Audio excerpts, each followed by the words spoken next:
আলুগুলো সেদ্ধ করে নিয়ে মধ্যের বিচিগুলো বের করে নিলাম। এদিকে কড়াই বসিয়ে তেল দিয়ে পেঁয়াজ ভাজতে শুরু করে দিলাম।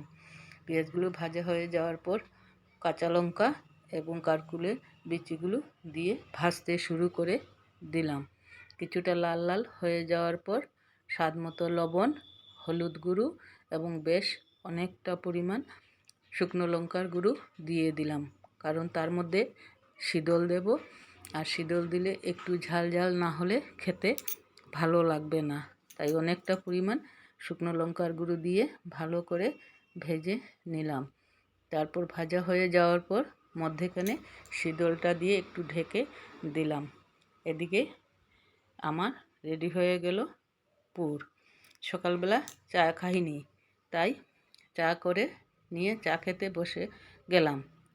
টোস্ট বিস্কুট আর চা নিয়ে বসে পড়লাম। গুড মর্নিং বন্ধুরা, নতুন দিন, নতুন সকালে নতুন একটি ব্লগ নিয়ে তোমাদের সামনে হাজির হলাম। আমার পরিবারের সদস্যরা, আশা করি তোমরা ভালো আছো, আমিও ভালো আছি। চা খেয়ে নিয়ে রকির জন্য মাছ ভেজে রেখেছিলাম। মাছ ভাজা দিয়ে রকির ভাতটা মেখে নিলাম, নিয়ে ওকে খেতে দিয়ে দিলাম। ও আজ কিছুদিন ধরে খাবার নিয়ে খুব যন্ত্রণা করে, ঠিকভাবে খাবার দাবার খায় না, ওর শরীরটা একদম শুকিয়ে গেছে। তারপর ঘরে এসে কারকুলের পুরগুলো ভেজে রেখেছিলাম, কারকুলের ভেতর পুরগুলো ভরতে শুরু করে দিলাম। বন্ধুরা, অনেকে শীতল দিয়ে কারকুল পুর খেয়েছো, কিন্তু যারা খাওনি তারা একবার অবশ্য ট্রাই করে দেখবে, খুব টেস্টি হয়। একে একে সবগুলো পুর ভরে রেডি করে রেখে দিলাম। দেখুন বন্ধুরা, দেখলে শুধু খেতে ইচ্ছে করে, অপূর্ব লাগছে। খাবার সময় ভেজে নেব গরম গরম। এদিকে বাটিতে চালের গুঁড়ো, বেসন, লবণ, হলুদ দিয়ে একটা পেস্ট রেডি করে রেখে দিলাম। তারপর মশলার কৌটোগুলো ধুয়ে দিয়েছিলাম। এখন কৌটোগুলোতে হলুদ গুঁড়ো, শুকনো লঙ্কার গুঁড়ো, জিরে, ধনে কৌটোগুলোতে ঢুকিয়ে জায়গা মতো রেখে দিলাম। রেখে দিয়ে সবজি খোসাগুলো নিয়ে পুঁই গাছের গোড়াতে দিয়ে দিলাম, পচে সার হবে এবং গাছটা সুন্দর হবে। তারপর বন্ধুরা, আমি অনেকগুলো ঝিঙে গাছ লাগিয়েছি, ফুলও দিয়েছে। এই একটা ঝিঙে গাছ তোমাদের সাথে দেখাচ্ছি। এই দেখো, গাছে ঝিঙে ধরেছে। আগে আমি দেখিনি, আজকে তোমাদেরকে দেখাবার সময় দেখতে পেলাম।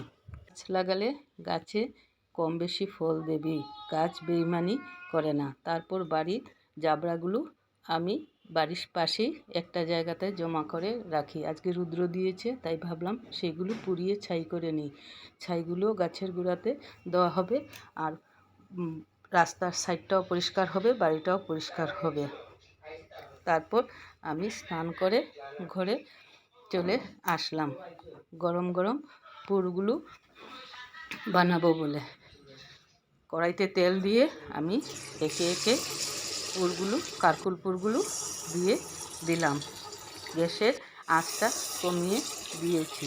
একটা সাইড ভালো করে ভাজা হয়ে গেলে পরে উল্টে দেব।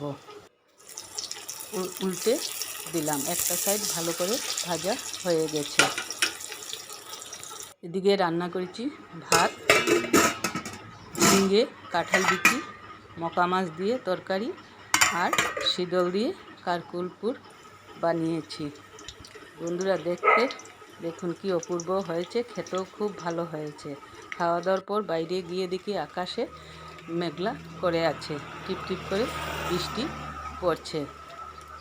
বন্ধুরা, ব্লগটি যদি ভালো লাগে থাকে তাহলে লাইক, শেয়ার, সাবস্ক্রাইব করে দেবে, কমেন্টস করতে ভুলবে না।